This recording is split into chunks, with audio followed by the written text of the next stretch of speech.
ప్రజలు ఆరోగ్యవంతమైన జీవితానికి సేంద్రియ ఉత్పత్తుల వినియోగం ఎంతో మేలు చేస్తుందని deputy speaker Kanumuri Raghurama Krishnam Raju, public accounts committee chairman MLA Pulaparthi Ramanjaneyulu, collector Nagarani అన్నారు.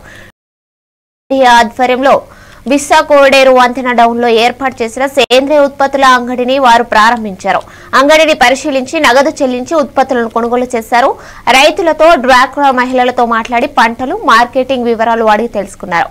డిప్యూటీ స్పీకర్ రఘురామకృష్ణంరాజు మాట్లాడుతూ ఈ అంగడిని సాంప్రదాయబద్ధంగా మంచి వాతావరణంలో ఏర్పాటు చేయడం సంతోషంగా ఉందన్నారు. SHCల ద్వారా నిర్వహించడం శుభపరిణామాన్ని తెలిపారు. పేద అమీరంలో కూడా మరో 10 రోజుల్లో సేంద్రియ ఉత్పత్తుల స్టోర్ ను ప్రారంభిస్తామని, ఇదే తరహాలో అన్ని మండలాల్లో ప్రారంభించడానికి చర్యలు తీసుకోవాలన్నారు. ఎమ్మెల్యే అంజబాబు మాట్లాడుతూ పురుగు మందులు వాడని కూరగాయలను ఉపయోగించాలని, ప్రజలంతా ఆరోగ్యంగా ఉండేందుకు సేంద్రియ ఉత్పత్తులను వినియోగించాలని కోరారు.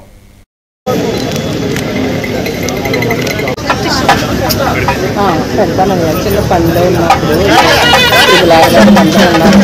మళ్ళీ చేస్తాం.